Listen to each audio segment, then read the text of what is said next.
안녕하십니까? 인생의 복잡한 문제들을 말씀으로 단칼에 해결해주는 김종근 목사의 궤도 남마입니다.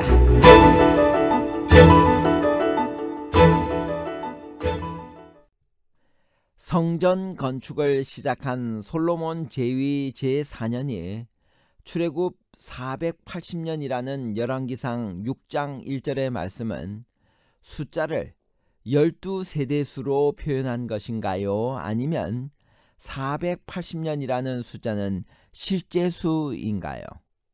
12세대수와 실제수에 관한 복잡한 문제를 하나님 말씀의 가르침으로 명쾌하게 해결해 드리겠습니다. 솔로몬이 성전 건축을 시작한 것은 언제였나요? 그 연대가 성경의 연대 산출에 중요한 것은 무엇 때문인가요?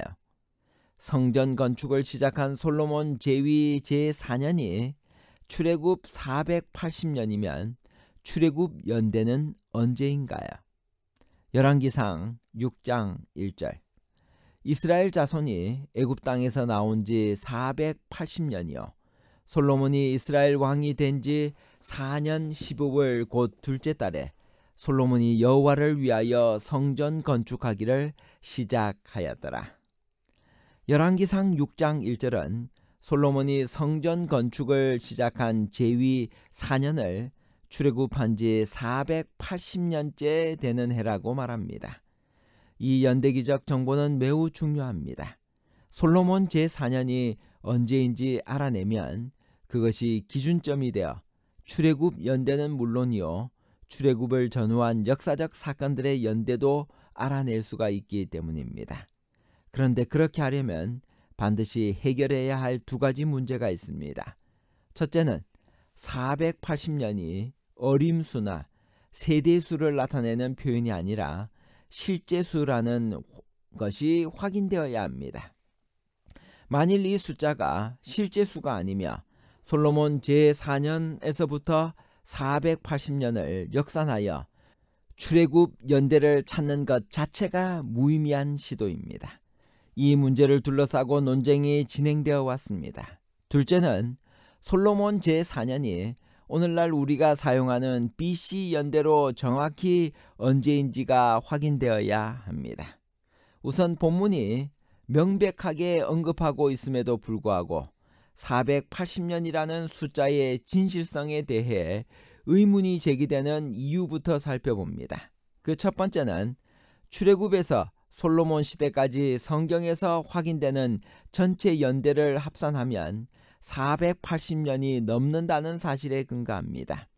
사사기에 기록된 사사들의 통치를 연속적인 기간들로 보고 모든 횟수를 합산하면 그것만으로도 410년입니다.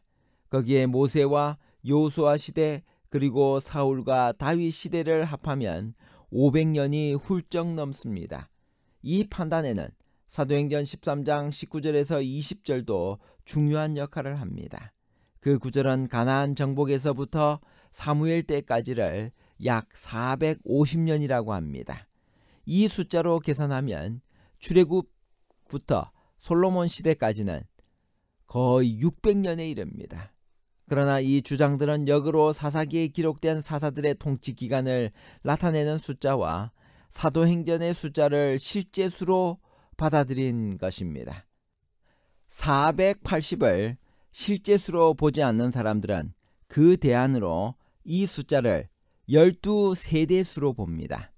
역대기에 의하면 출애굽을 인도한 모세 시대로부터 다윗 시대까지의 제사장이 모두 12세대입니다. 즉 아론, 엘라살, 비느하스, 아비수와 붓기, 우사, 스라히야, 무라웃, 아마랴, 아이둡, 사독, 아히마아스 등입니다.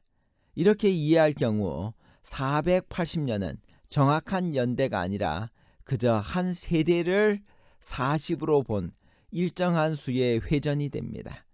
그러나 이는 아무런 근거가 없는 추측에 불과합니다. 우선 출애굽부터 다윗까지의 기간이 12세대라는 것 자체가 확정적이지 않습니다. 아론의 후손 제사장의 경우는 그저 하나의 특정한 사례일 뿐입니다. 그 기간의 모든 족보가 12세대일 수는 없습니다. 무엇보다 이 방식에는 솔로몬 통치 4년은 포함되지 않았습니다.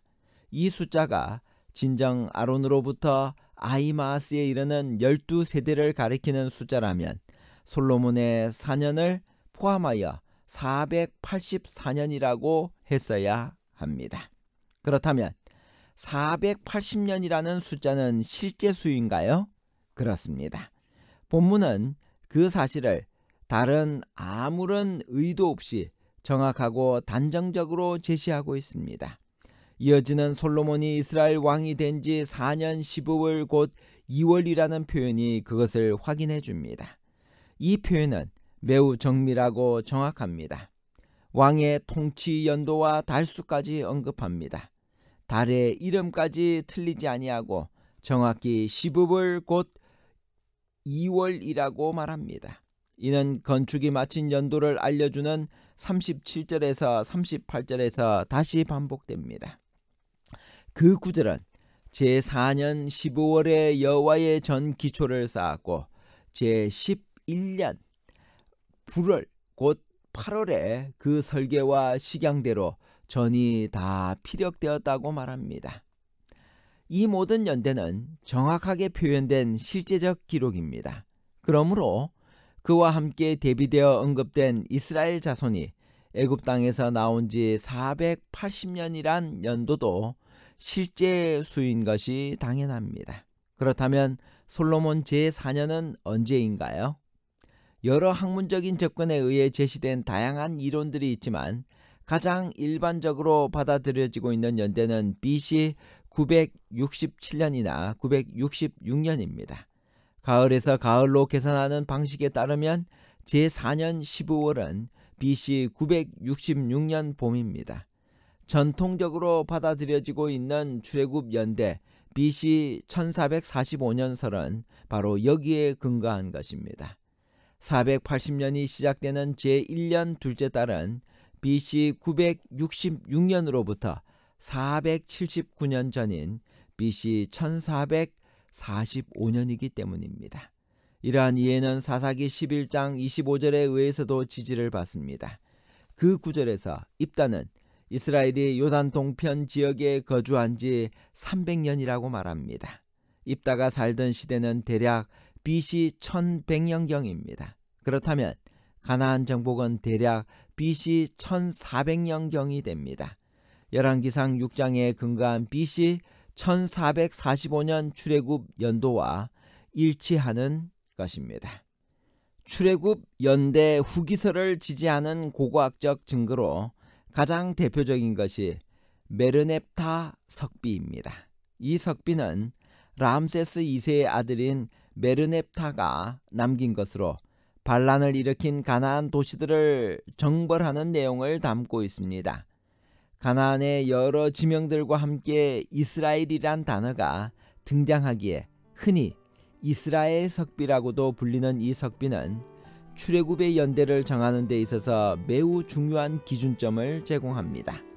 왜냐하면 메르넵타가 가나안에서 이스라엘을 정복하였다는 사실은 적어도 그때에는 이스라엘 백성들이 거기에 정착하였음을 확실히 해주기 때문입니다. 그러나 이 기록은 출애굽 연대의 한선을 결정해 주는 것이지 꼭 그때 출애굽 사건이 있었다고 말하는 것은 아닙니다. 분명한 것은 적어도 메르넵타 이전에 출애굽이 있었습니다. 여하튼 여기서 왜 본문은 솔로몬 성전 건축이 시작된 그 역사적 순간을 출애굽 사건과 연결시켰을까요? 그것은 성전 건축의 순간을 출애굽과 같은 이스라엘 백성을 위한 하나님의 구원 역사로 생각했기 때문입니다. 예루살렘에 고정된 성전을 건축한다는 것은 하나님께서 주시겠다고 약속하신 가나안 땅을 이스라엘의 완전한 소유로 삼는다는 확증이 되는 것입니다. 참으로 의미심장한 표현입니다.